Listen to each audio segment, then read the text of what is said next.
नसरापूर येथील अल्पवयीन मुलीवर झालेल्या अमानुष अत्याचाराच्या निषेधार्थ परंडा शहरात महिलांनी संताप व्यक्त करत तहसीलदार यांना निवेदन सादर केले। यावेळी घटनेची सखोल चौकशी करून दोषींवर कठोरात कठोर कारवाई करण्याची मागणी करण्यात आली।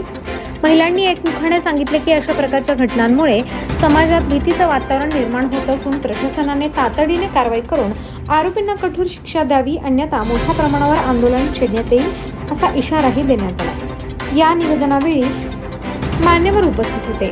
ब्राह्मण महिला तालुका अध्यक्षा ज्योती भात लवंडे, राखीताई देशमुख, मंगल काळे, अनिता देशमुख, राणी जोशी, रोहिणी घोगले तसेच ब्राह्मण महासंघाचे तालुका अध्यक्ष समीर कुलकर्णी, विकास कुलकर्णी, श्रीराम विद्वत, आनंद खर्डेकर, महेश देशमुख आदींसह अनेक महिला व कार्यकर्ते मोठ्या संख्येने उपस्थित होते। या घटनेमुळे संपूर्ण परिसरात संतापाची लाट उसळली असून न्याय मिळाल्याशिवाय शांत बसणार नाही असा निर्धार महिलांनी व्यक्त केला।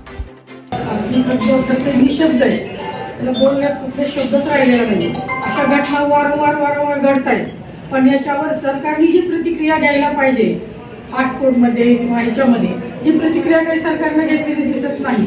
मग असं हे सारखं जर घडत राहिलं तर मुलींनी बाहेर यायचं की नाही, त्यांना शिक्षण द्यायचं का नाही, त्यांना सुरक्षितता म्हणून आई वडिलांनी सतत बॉडीगार्ड म्हणून बरोबर उभं राहायचंच का त्यांच्या?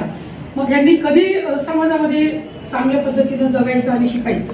हा सगळा अवघड प्रश्न मुलींच्या बाबतीमध्ये झालेला आहे।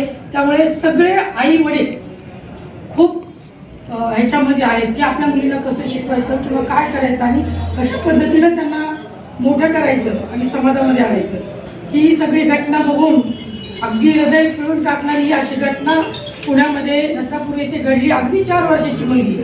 असा जर माणूस हा जर सायकोलॉजी जर असेल तर याला माझं तर असं म्हणणं आहे की याला डायरेक्ट सरकारने एन्काउंटर करून टाका। कारण हे जर सारखं जर घडत असेल तर तुम्ही कुठं कुठं लक्ष ठेवणार मुलींना, कुठं कुठे कॅमेरे ठेवणार? कॉलेजमध्ये झालं, शाळेमध्ये झालं, तुम्ही कॅमेऱ्याला सुद्धा त्याच्यावर सुद्धा पर्याय म्हणजे व्यवस्था करताय जे घटना करणारे लोक आहेत ते। त्यामुळं याला चांगल्या प्रकारे सरकारने बंदोबस्त केला पाहिजे, तरच लेक वाचवा लेक जगवा ही योजना चांगल्या पद्धतीने राबवली जाईल आणि सगळ्याच माता पित्यांना थोडासा दिलासा मिळेल।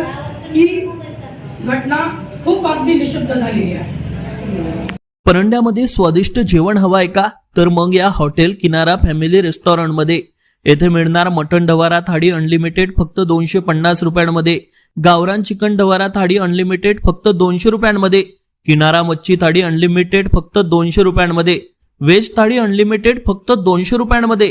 विशेष म्हणजे आमच्याकडे वाढदिवस, मीटिंग किंवा इतर कार्यक्रमांसाठी एसी मीटिंग हॉलची विशेष सुविधा उपलब्ध आहे।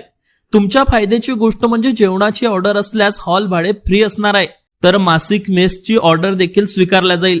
आमचा पत्ता आहे पिंपरखेडा रोड, परंडा। ऑर्डरसाठी आताच संपर्क करा। आप्पा वारे 89 75 21 01 34।